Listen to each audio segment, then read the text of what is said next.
segundo día de actividades de Mondia Cult. Les tenemos todos los detalles de lo ocurrido. Además, en Jueves de Marquesina, lo más destacado del cine contemporáneo, el director de Black Canvas, nos acompaña aquí en el estudio.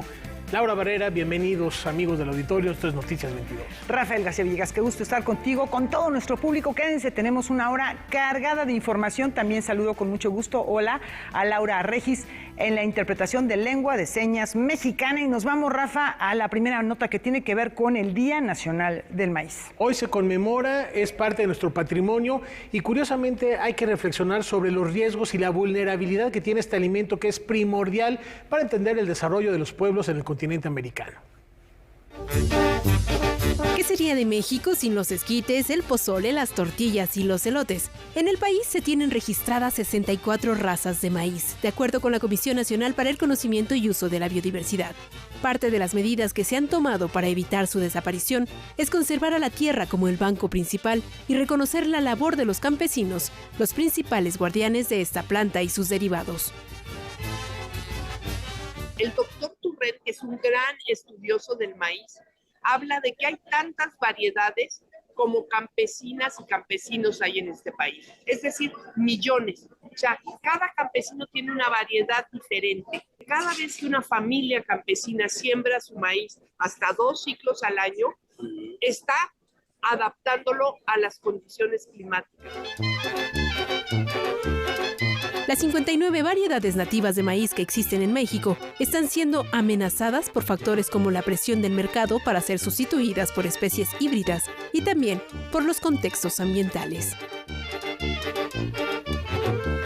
Pensar entonces que el alimento principal, el que dio base, el que dio sustento a una parte del mundo, como es esto que se llamó Mesoamérica en algún momento, es importantísimo saber que los que han estado resguardando al maíz, el corazón donde han encontrado refugio es el corazón de los pueblos indígenas. Tenemos mucha esperanza de que el maíz siga en manos campesinas donde está mejor resguardado, y gracias a este tipo de celebraciones, a la conciencia que se está haciendo, que se ha ido creando en torno a que somos mujeres y hombres de maíz, pues esperamos que lo sigamos protegiendo.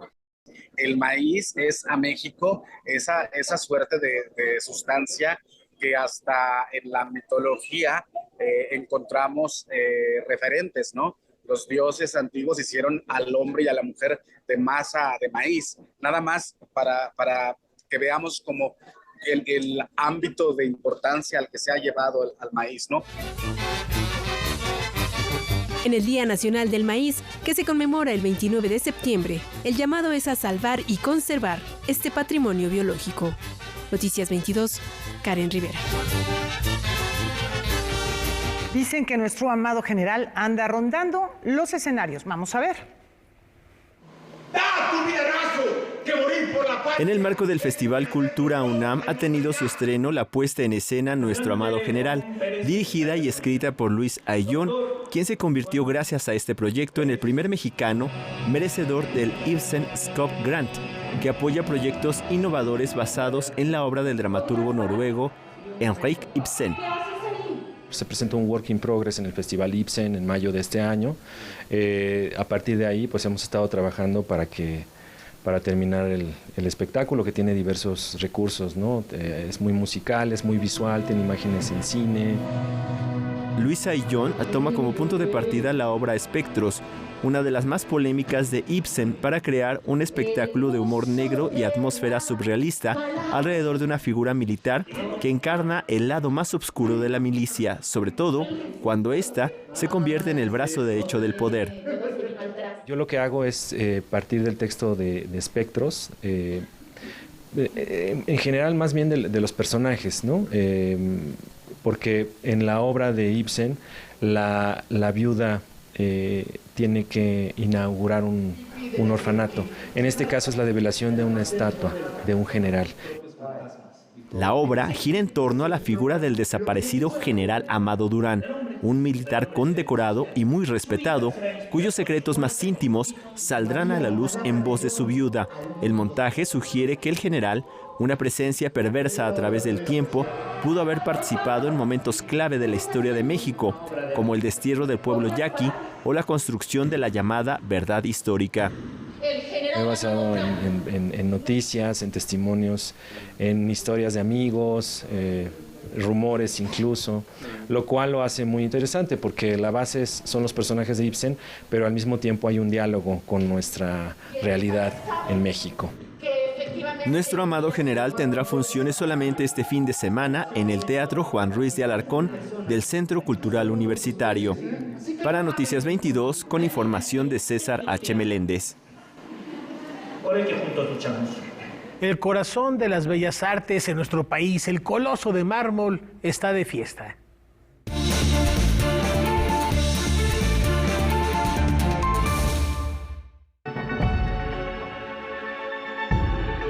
Se cumplieron 88 años de la inauguración del Palacio de Bellas Artes, uno de los recintos emblemáticos de México.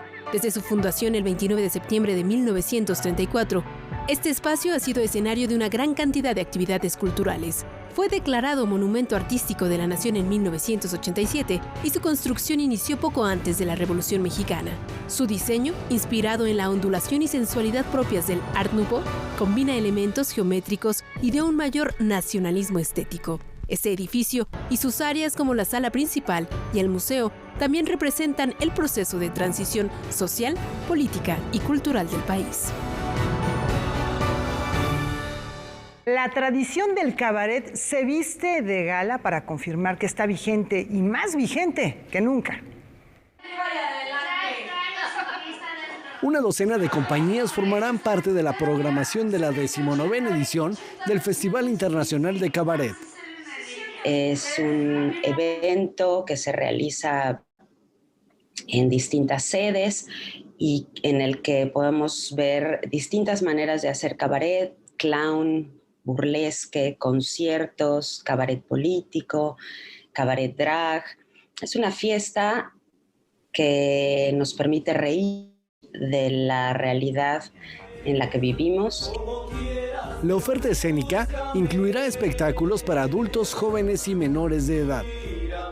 Vamos a tener distintas compañías artistas como Parafernalia Teatro, como Alex Pandev, La Guayaba y la Tlayuda, que vienen de Morelos, Cuarto Acto y Cías Producciones, Cabaret Loaria Kids, Compañía La Varieté, Menos 160, Teatro Apiensos, Teatro de la Ilusión, Malinches Cabaret, César Enríquez Cabaret y, por supuesto, cerramos con Las Reinas Chulas.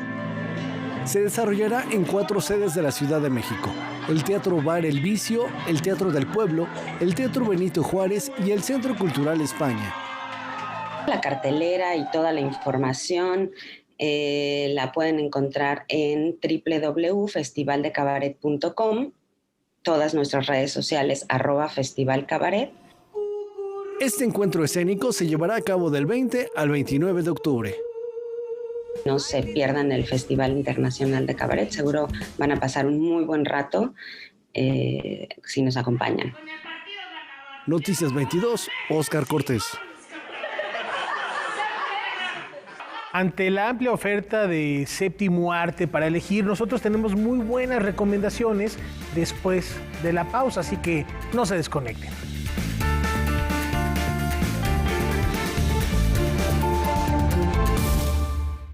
Radio Educación, 98 años.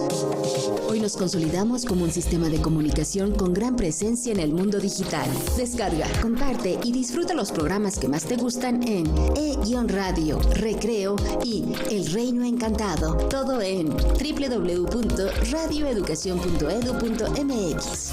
Radio Educación, 98 años. Radio pública y cultural en la era digital. Gobierno de México. La democracia nos importa a las y los mexicanos. Porque permite que nuestras voces sean escuchadas. Durante mucho tiempo soñamos con democracia, pero hoy que estamos despiertos, unidas y unidos, hemos logrado elecciones libres y auténticas. Por eso inspiramos al mundo para proteger la democracia, los derechos y nuestras libertades, porque ese es el camino de la paz. México es sede de la Cumbre Global de la Democracia Electoral. En el mundo y en México, nuestro INE nos une. ¡Pura calidad de A20! ¡Pura calidad de A20! cambio de 20.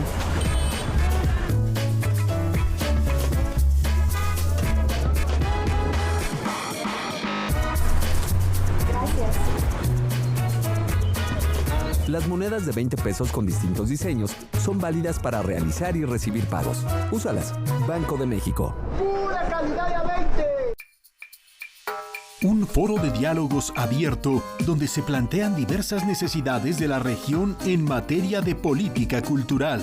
La cultura contribuye al crecimiento económico de los países, genera millones de empleos en el mundo, coadyuva al combate contra la pobreza y la desigualdad. Mondiacult 2022. En la actualidad, el patrimonio cultural de los pueblos y las naciones está amenazado por guerras, catástrofes naturales, cambio climático. Todo lo que quieras saber de Mondiacult lo encuentras en Canal 22.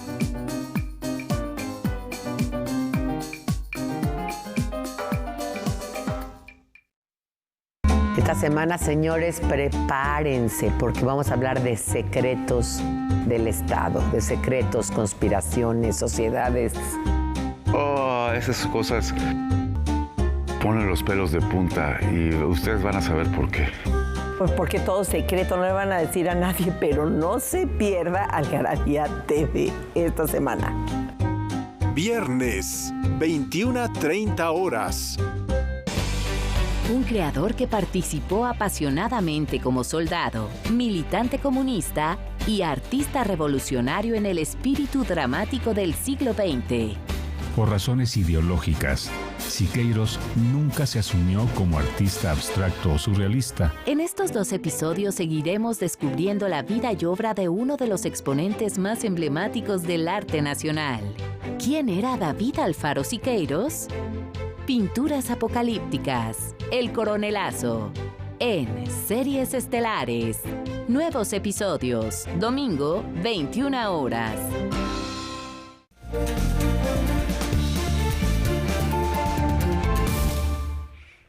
La cuenta regresiva está en marcha. Efectivamente, esto para el Festival de Cine Contemporáneo Black Canvas. Vamos con Julio López, aquí está con súper invitado para hablar del tema. Adelante, Julio.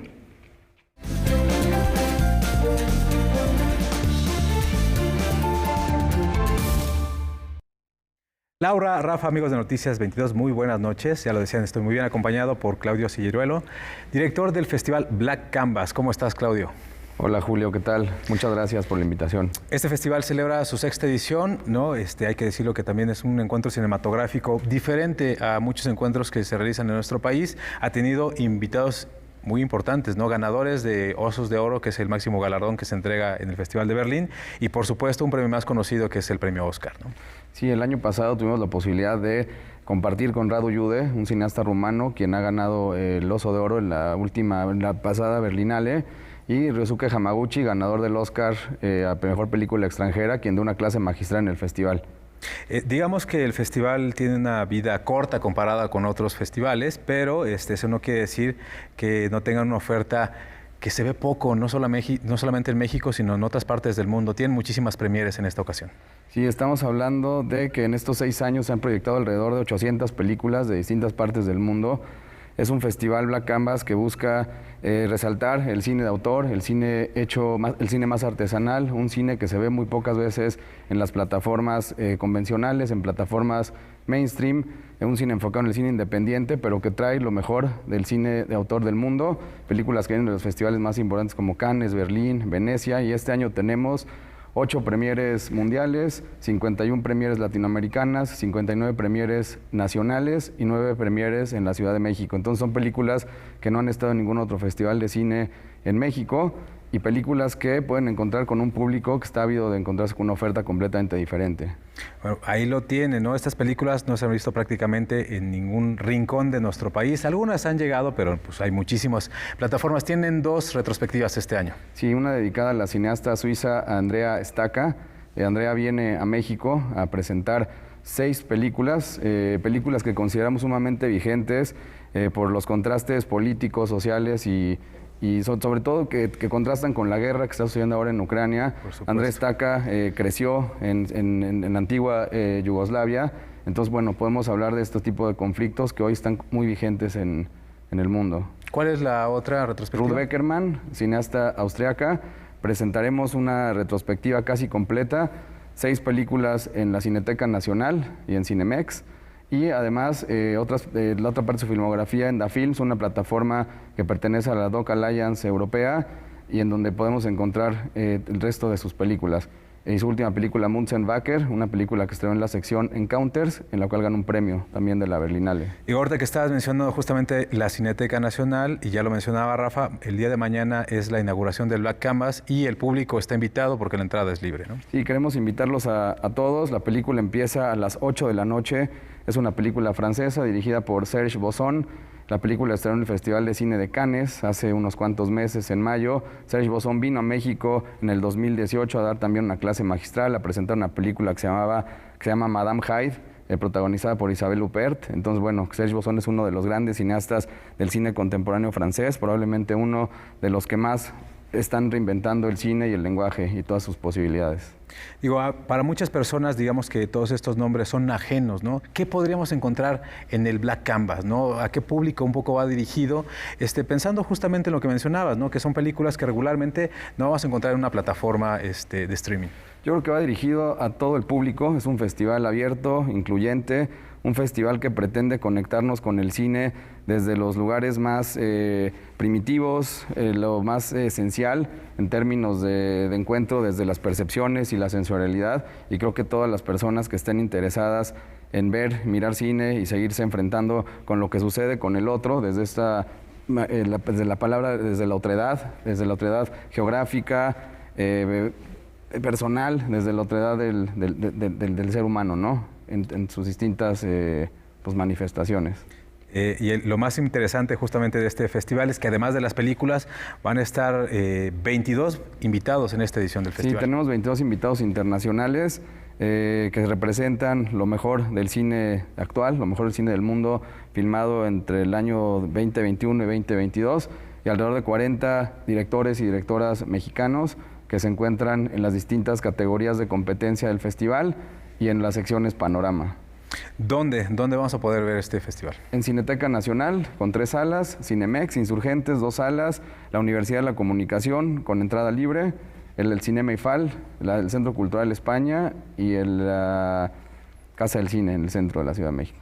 Está increíble. Y además, también lo que me parece sensacional es que el festival de alguna manera viaja a todo el país a través de una plataforma. Sí, este año decidimos mantener nuestras proyecciones virtuales a través de la plataforma Filmin Latino. 60 películas las vamos a poder ver a lo largo y ancho de la República Mexicana. En cualquier lugar que exista un dispositivo digital e internet, vamos a poder ver las películas de Black Canvas con esta idea de seguir descentralizando el cine y poder ofrecer en todo el país películas de calidad y que son completamente diferentes a la oferta que podemos encontrar en las plataformas más conocidas. Lo que me parece muy interesante justo es la plataforma de Film Latino ha arropado muchísimos festivales internacionales. Basta entrar, hacer un breve registro y podrán ver toda esta oferta cinematográfica. Pero además de todo esto que ya mencionó Claudio, también el festival Black Canvas tiene una oferta académica.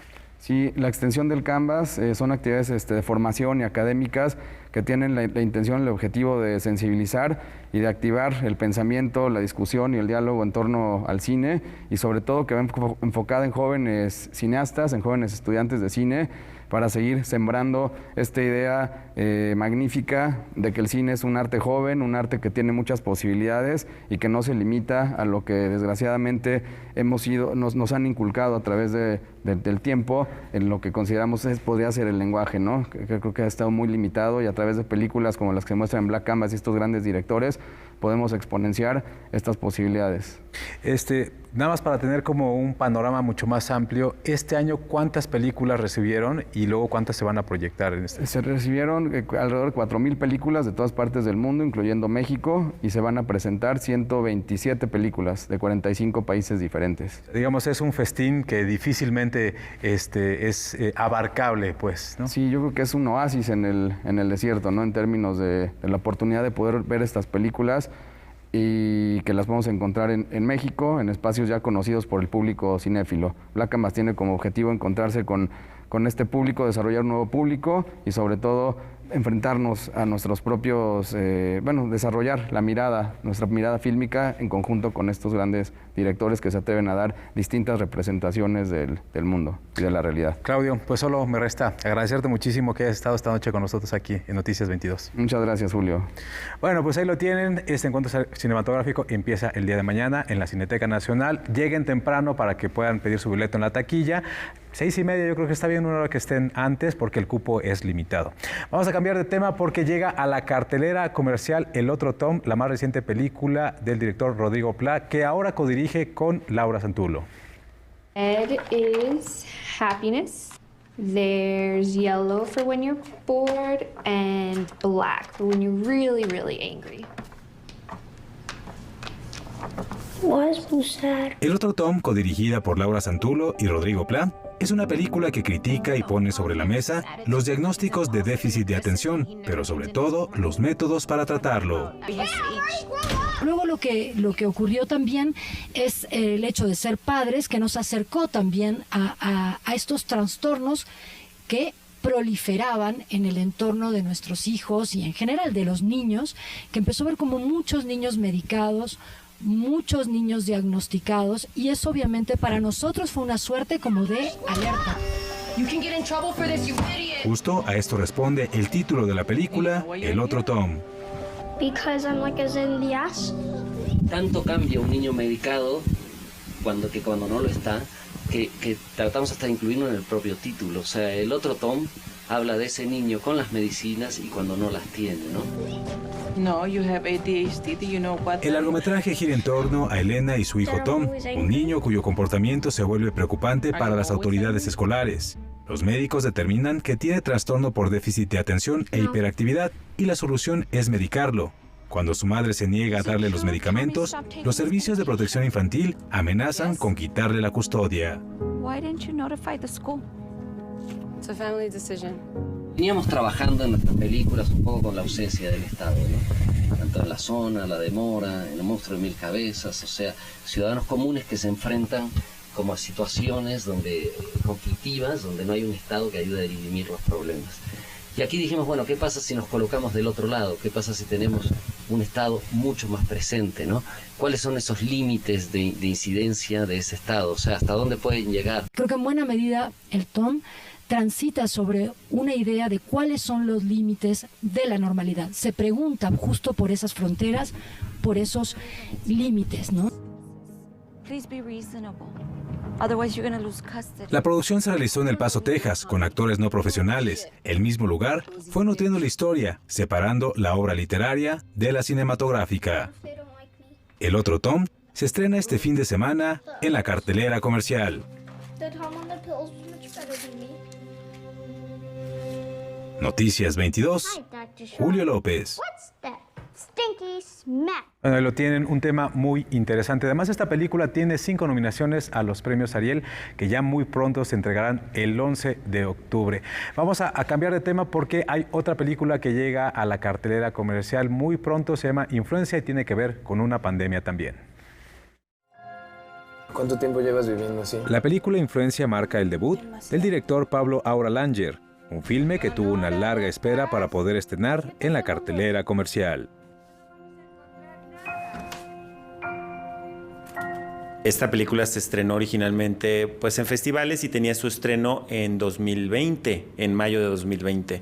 Y no se pudo estrenar porque en mayo de 2020 fue cuando todo se cerró por la pandemia. Entonces, es una película que habla de la pandemia, que habla de una pandemia, digamos, que habla de premoniciones y que ella misma como que ha sido parte de una historia que está sucediendo en la vida real y que de cierta forma la ha moldeado y ha hecho que se pueda estrenar en este momento. El filme se construye de 2 historias que luego se fusionan. La primera gira en torno a 2 delincuentes juveniles que pasan la vida robando autopartes y la segunda aborda la vida de una mujer que cuida de su soñadora nieta. Yo creo que es una película original, una película que habla de nosotros pero desde otro lugar. Yo veo mucho cine mexicano y no hay mayormente películas como esta. Por diferentes razones, los protagonistas terminan siendo asediados y perseguidos en las calles y edificios de Tlatelolco. Es un lugar lleno de carga, por supuesto, lleno de historia, y eso nos ayuda a nosotros como actores, porque ya es un personaje en sí. El edificio es un personaje, ¿no? El hecho de que esté viejo, los elevadores, las escaleras, todo eso te permite como actor estar perfectamente en la atmósfera adecuada, y eso te ayuda, te acompaña a construir al personaje. Influencia es una especie de cuento de hadas urbano que llega a la cartelera comercial este 13 de octubre. Noticias 22, Julio López. Que ya fuera que valga la pena. Y hoy la Academia Mexicana de Artes y Ciencias Cinematográficas anunció las películas que nos van a representar en el Goya y en el Oscar. En el Goya nos va a representar Noche de Fuego, de la directora Tatiana Hueso, la película más nominada justamente a los premios Ariel. Y por otro lado, en el Oscar, Bardo, de Alejandro González Iñárritu, que se va a ver en el Festival Internacional de Cine de Morelia, va a estar aspirando a quedar en esa quinteta final de los premios Oscar. Así que son dos películas muy interesantes, Rafa, Laura. Bardo, hay que decirlo, llega a cine y en diciembre llega a plataformas, prácticamente con 2 semanas de diferencia. Y Noche de Fuego ya había estado representando a México en los premios Oscar, ¿no, Julio? En los premios Oscar, justo el año pasado, es algo muy particular, digamos que las fechas también de los premios Goya cambiaron y le dio la posibilidad este año de también llegar a los premios Goya. Es una cosa rara y que ha generado cierta polémica sobre las reglas de la Academia, pero son una discusión que se ha dado mucho más en redes sociales, Rafa. Pues esperaremos, y mucho éxito tanto a Iñárritu como a Tatiana con estas dos propuestas. Enhorabuena. Yo creo que vamos bien representados, Laura. Muy bien representados. Son dos grandes cineastas con estilos, con propuestas tan visibles que yo creo que, bueno, pues es una buena representación de la diversidad de la creación cinematográfica actual en nuestro país. Ya urge ver Bardo, o sea, hay mucha crítica, favor, urge ver Bardo. Yo ya estoy así ansiosa, yo creo que ya, bueno, pronto lo vamos a ver. Sin spoilers, Julio. Sí. Sin spoilers. Nada, yo no quiero criticante, hay que verla directamente y formarse su propia opinión. Vamos a la pausa. Vamos a la pausa y antes los invitamos a platicarlos acerca de lo que se va a ver esta noche en Debate 22, Casés Vallarta, una historia del montaje que se llevó a cabo sobre este caso en la televisión. Este es el tema de hoy en Debate 22. Jacaranda Correa va a recibir a Laura Barranco y a Emanuel Stills. No se lo pierdan al término de este espacio informativo, invitación con la que nos vamos a una muy breve pausa. Regresamos.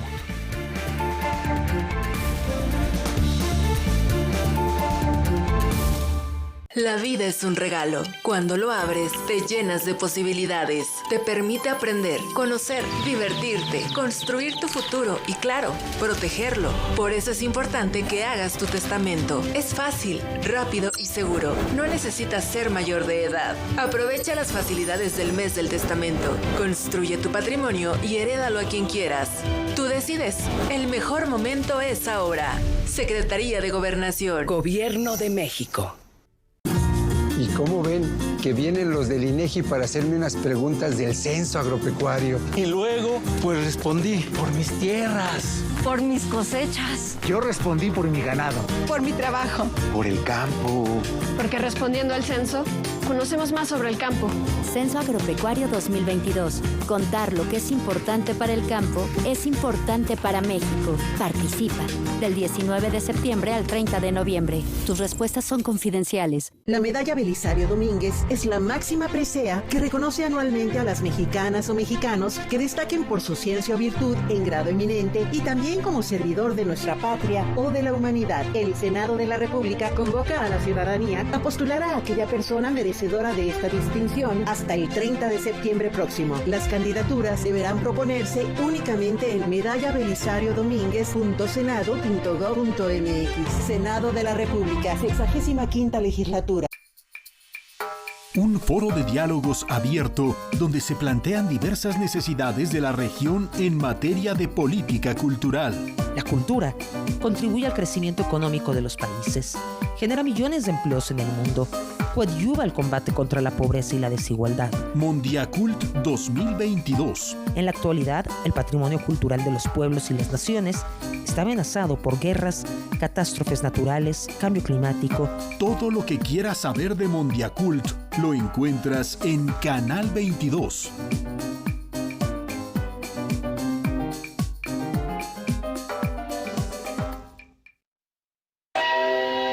Rumbo al Ariel 2022. Cortometraje documental. En el fin del mundo. Não há nada para ver mais. Só coisa maus. Aqui é ruína que está. É drogas e quê?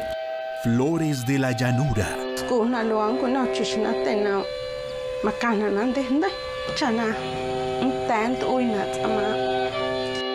La libertad interna. Todo el mundo tenemos debilidades, pero no todos estamos dispuestos a aceptarlas. Llámenme puta. El trabajo sexual es una de las formas en las que las mujeres trans hemos sobrevivido históricamente. Pepedrilo. Hago lo que me gusta, estoy contento y creo que he hecho algo cultural para la sociedad, que es el museo. Cinema 22. Viernes, 22:30 horas.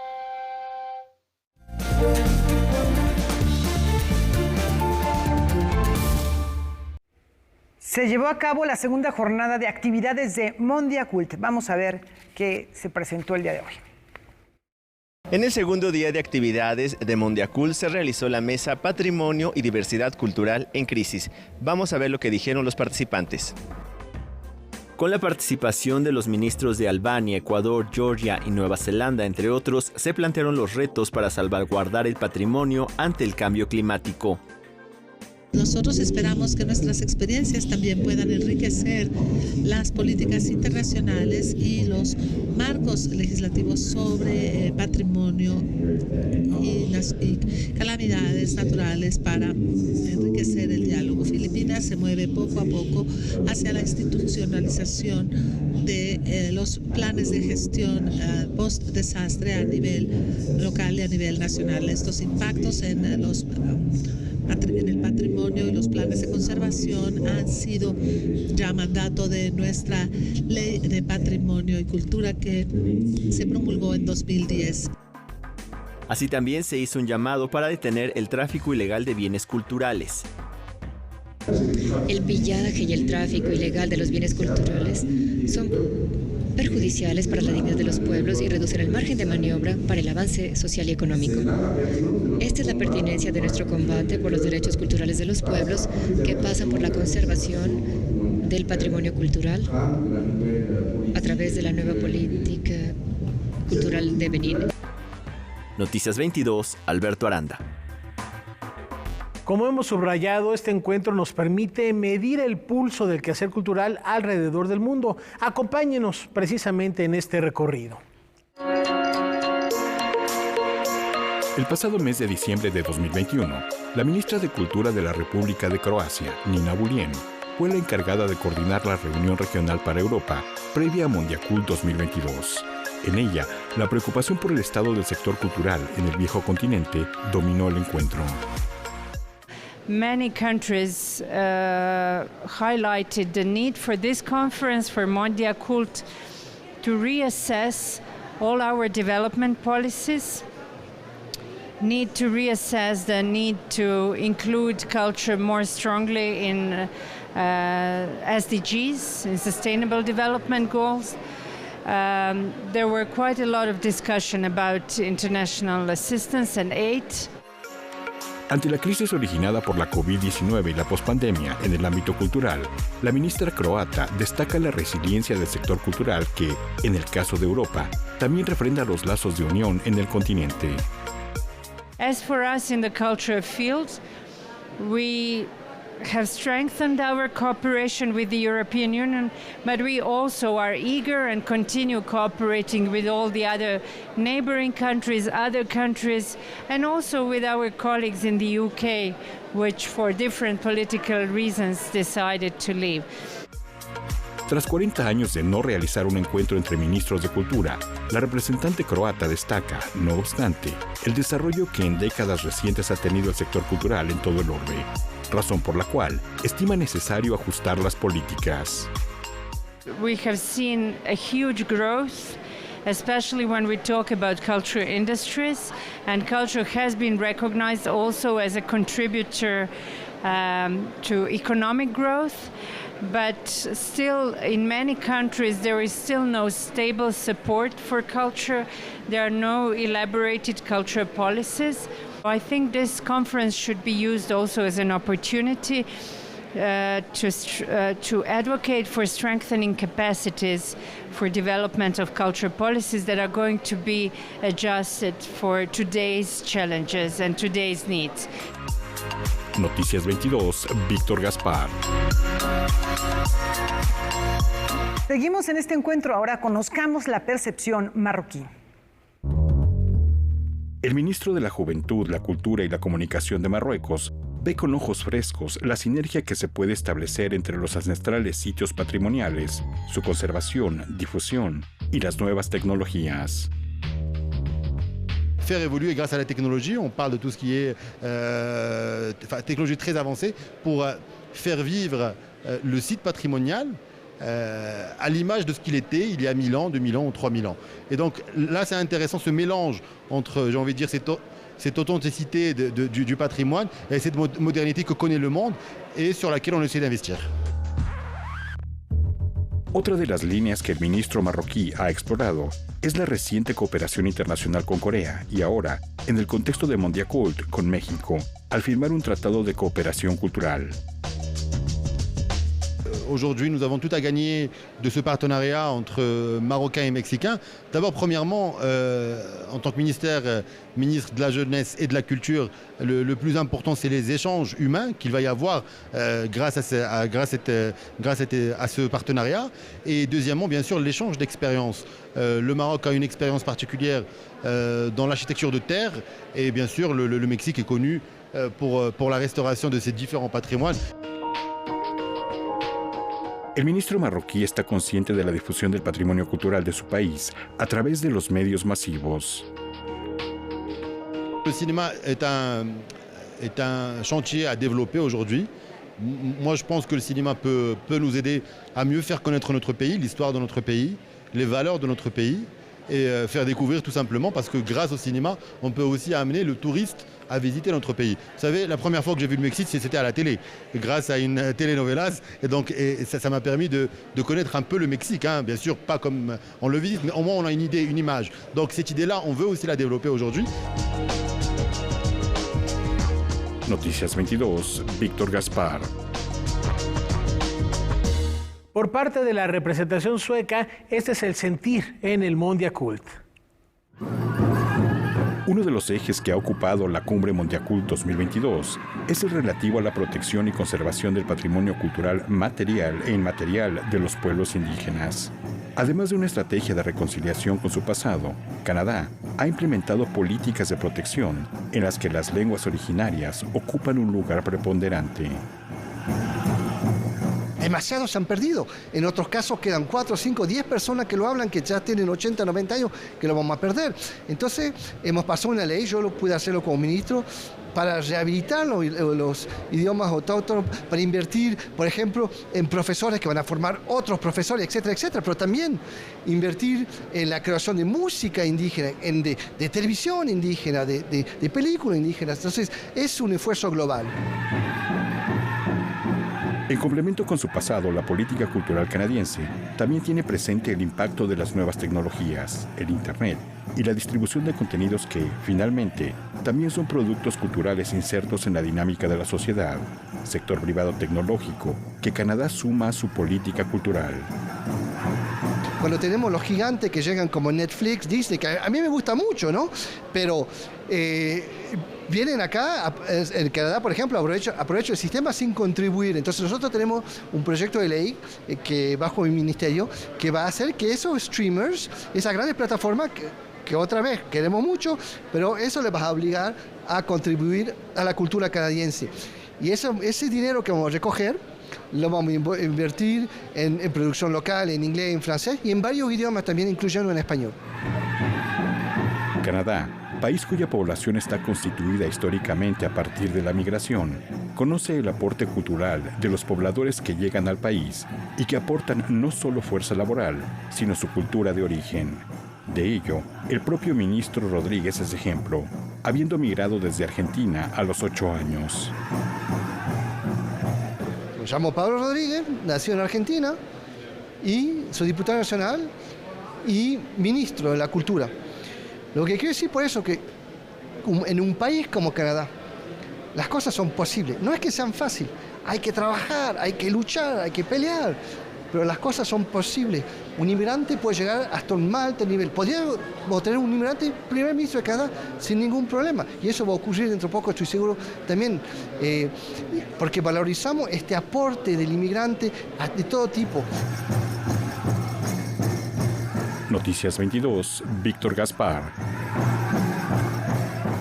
Como ya se pudieron dar cuenta, era Canadá, no Suecia. Se me hizo más fácil viajar de África a Suecia que a Canadá. Mañana les tendremos los testimonios de más personalidades que se han reunido en este Mondiacult, por supuesto pasando por Suecia, pero por lo pronto aquí cerramos este reporte porque mañana es el gran día de clausura y esto todavía da para mucho la cultura en el centro de las relaciones internacionales, Laura.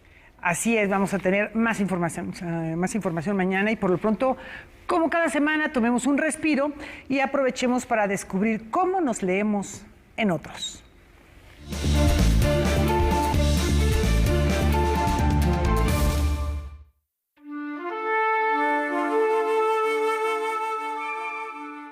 La Universidad de México, 1551-2001 de Humberto Musacchio, es el ensayo más completo sobre la más antigua institución educativa del país.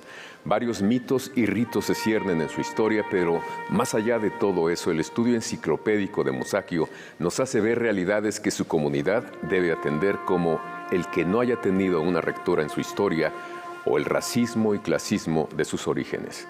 Muchos de los rasgos definitorios de la universidad de hoy, nos dice el escritor, se deben a su pasado colonial, como el porrismo, las camarillas académico-administrativas o la existencia de fuerzas políticas.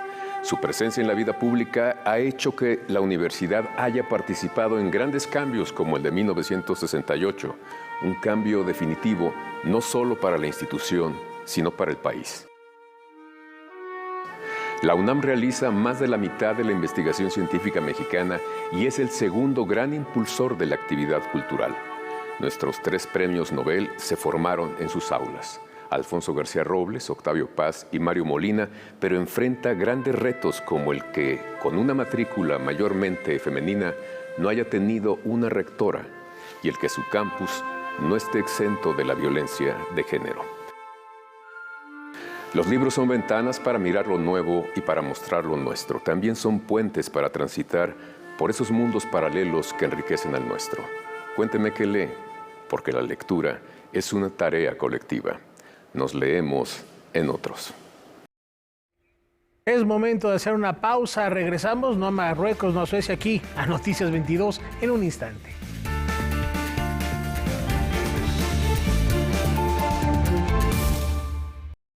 ¿Estudias de nivel superior y quieres conocer más sobre justicia y derechos humanos? Forma parte del encuentro universitario con el Poder Judicial de la Federación. Edición virtual, que se llevará a cabo del 3 al 7 de octubre. Talleres, conferencias y demás actividades preparadas para ti, sin costo y con constancia de participación. Para más información e inscripciones, entra a www.supremacorte.gov.mx. Cupo limitado.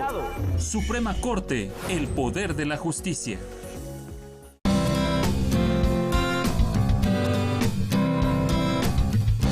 Como audiencia, tienes derechos.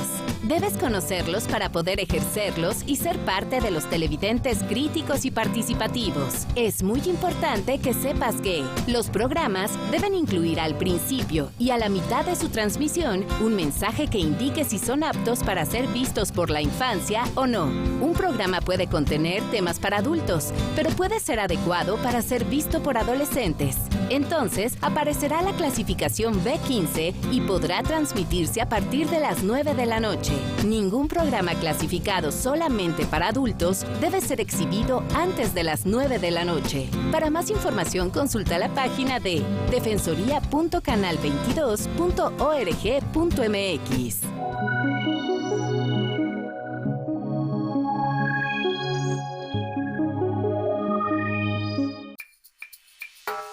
foro de diálogos abierto donde se plantean diversas necesidades de la región en materia de política cultural.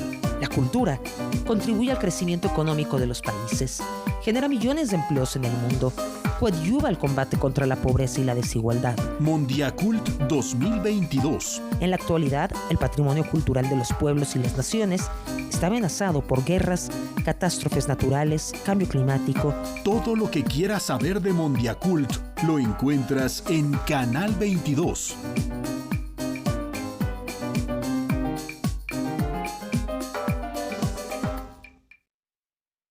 De lo que no se puede hablar, hay que callar. La culpa es, pues, del lenguaje. Si somos capaces de desnudar la estructura lógica del lenguaje, todos los problemas de la filosofía desaparecerán. Wittgenstein. Esto es filosofía. Series estelares. ¿Dirías que dentro hay algo? Sí, nada. Sábado, 21 horas. Wittgenstein fue dándose cuenta de que su concepción del lenguaje era demasiado limitada. ¿Qué tal? ¿Cómo están? Ya listas aquí en el estudio de Debate 22. Hoy ponemos sobre la mesa el tema Cassés Vallarta, a propósito de la nueva serie que se estrena en Netflix hace apenas algunos días. Y me acompañan justamente Emanuel Stills, Laura Barranco, quienes participaron en esta serie. Emanuel, ¿cómo estás? Bienvenida. Muchas gracias, Jacaranda. Pues sí, es una injusticia que no termina. Este caso en donde se vieron involucrados Florence Cassé y la familia Vallarta, acusados de ser parte de una banda que yo sostengo en mi libro que nunca existió, que fue fabricada por las autoridades. Laura Barranco. Saber qué hilos y qué columnas de ese sistema corrupto siguen operando para que la familia Vallarta siga siendo víctima de una gran injusticia. No se pierdan el Debate 22 hoy a las 9 de la noche porque les aseguro tendrán un gran programa.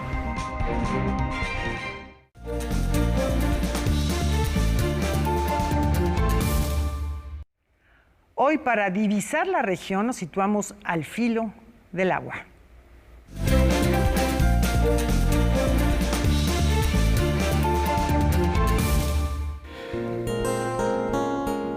Hay hechos artísticos que justifican una vida entera.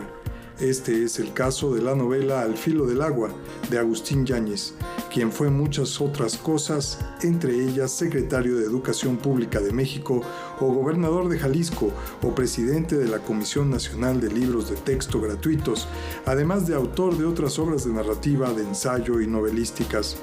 Pero francamente, ninguna de sus obras en este mundo se compara con Al filo del agua. Novela que observa un breve pueblo de algún punto de Jalisco en medio del Porfiriato y que retrata, al menos en principio con clave realista, la manera en que las circunstancias de 4 personajes van forjando una cadena de hechos que terminan por poner de cabeza a la sociedad de la localidad entre 1909 y 1910. Aunado a esto se van acumulando las circunstancias que incluso en una población tan pequeña pudieron ir arrinconando a una comunidad para desembocar en los conflictos propios de la Revolución Mexicana, cuyo estallido llegará al pueblo finalmente marcando el fin y el principio de 2 épocas diferentes. Novela publicada en 1947 y calificada en su momento por el crítico Emanuel Carballo como la más armónica escrita en México en lo que va del siglo XX, Al filo del agua cierra el ciclo de la novela de la Revolución Mexicana y abre las puertas para un tipo de novela contemporánea mexicana que podrá medirse con las más terminadas creaciones de otros países. Decíamos que explora con aparente realismo porque la verdad es que también abreva en procedimientos narrativos que entonces eran aún de vanguardia, como el flujo de conciencia utilizado por Joyce o el retrato subjetivo a la manera de Faulkner. Su mundo estético es otro. La preocupación de su autor está lejos de las costumbres y cerca de la necesidad de liberar a las personas de los yugos de los dogmas, ya sean religiosos, sociales o de cualquier tipo. Ese filo del agua, es decir, ese primer fleco que anuncia la lluvia, lo constituye también esta novela para la narrativa de México, pues es indudable su influencia en Juan Rulfo y en el mundo de Pedro Páramo y de El llano en llamas, obras a su vez llamadas a producir un aluvión de prosa al que hoy por comodidad llamamos la literatura mexicana de la segunda mitad del siglo XX. Para Canal 22, Roberto Frías. Nuestro amigo, el crítico de cine Leonardo García Sauz, se encuentra ahora en Biarritz y nos tiene el reporte completo del festival que ahí se lleva a cabo. Adelante, Leonardo. Hola, ¿cómo están? Aquí los saludo desde el 31º Festival de Cine Latinoamericano de Biarritz, que ahora estrena a un nuevo delegado general, que es nada menos que Jean-Christophe Vergeon, que es un crítico especialista en cine latinoamericano que trabaja para el Canal 22, es un colaborador del canal y es el director artístico de este festival, que se especializa en presentar muy buenas películas de toda Latinoamérica, desde luego incluyendo a México. De México hay dos títulos: Huesera, de Michel Garza, que se acaba de exhibir hace unos momentos y que cosechó aplausos tímidos, y también está la película, la coproducción colombiana Los Reyes del Mundo, que tiene dinero mexicano, pues básicamente colombiana, que acaba de ganar la Concha de Oro del Festival de San Sebastián. También está la película costarricense Tengo Sueños Eléctricos, de Valentina Maurel, que también ganó en San Sebastián el premio de Horizontes Latinos. O sea, puras películas que han tenido muy buen paso por los festivales, y es un escaparate notable porque viene una gran cantidad de espectadores. Además de los especialistas, hay mucha gente del pueblo de Biarritz interesadísima en ver estas películas, cosa que es sorprendente porque además la mayoría de ellos son de la tercera edad. Entonces es muy interesante ver este fenómeno, que, bueno, desde luego no todas las películas son magníficas, hay una que otra que no, pero he visto buenos títulos. Además están las dos argentinas, Punto Rojo y Sublime, de Mariano Biasin, que también son muy recomendables. En general, digo, buenas películas en un ambiente europeo. Y para no dejar de dar una recomendación de la programación de Canal 22, les recomiendo el documental titulado Robin Bank, de Ana Giralt Gris. Es una cineasta catalana que enfoca el caso del fraudulento hombre llamado Enric Duran, que embaucó a varios bancos, a 39 bancos, y les bajó una cantidad cercana al $500,000 de euros y los donó a sociedades caritativas. Entonces, por eso se le puso el apodo de Robin Bank, que es el título de la película. Es un documental que presenta Ambulante aquí en Canal 22, y esto será el próximo sábado, 1 de octubre, a las 22:30 de la noche, aquí por Canal 22. Yo ya los veré la próxima semana, ya en la Ciudad de México, Dios mediante, y bueno, los veremos la próxima semana. Hasta luego. Gracias, Leonardo. Allá en Biarritz, pero bueno, quienes estamos aquí en la Ciudad de México, por ejemplo, o quienes la visitan, ¿qué mejor plan para un domingo que darse una vuelta por Coyoacán? La vida que se da en Coyoacán, desde los barrios que están más al sur hasta los rincones más emblemáticos de su centro, fueron retratados por Manuel Álvarez Bravo, Héctor García, Mariana Jampolsky, Pedro Valtierra, Marisa López, Lourdes Almeida, Marco Antonio Cruz y Graciela Iturbide, entre otros. Lo que registró su mirada la podemos ver en la exposición Un Domingo en Coyoacán. La idea inicial era que libremente decidieran qué parte de Coyoacán podría interesarles, no necesariamente en el centro de Coyoacán, aunque creo que la mayoría de las imágenes pertenecen al centro, varias a los viveros de Coyoacán, que es uno de los lugares atractivos y que concita mucho a los paseos domingueros de los habitantes de la Ciudad de México. En ese sentido no falta nada, están ahí los vendedores ambulantes, los pertenecientes a algún grupo indígena que venden alguna artesanía, los payasos. La muestra, que se realiza por los 500 años de la fundación de Coyoacán, forma parte del acervo del Centro de Documentación que resguarda la alcaldía y busca dar a conocer su legado histórico. Normalmente cuando llega un funcionario liquida todo lo que hizo el anterior. No, yo siempre retomo los proyectos y este es un proyecto que ya traía la directora anterior, Maru López Urún, y con el doctor Carlos Martínez Assad. Y entonces dije, imagínate que no se iba a imprimir, ni se iba a hacer libro, ni nada. Y dije, no, es una maravilla, hay que llevarlo. La exposición Un Domingo en Coyoacán estará por 2 meses en el Centro Cultural Centenario, espacio localizado en Jardín Centenario número 16, justo al lado de la Fuente de los Coyotes. Con información de Alberto Aranda para Noticias 22, José Meléndez.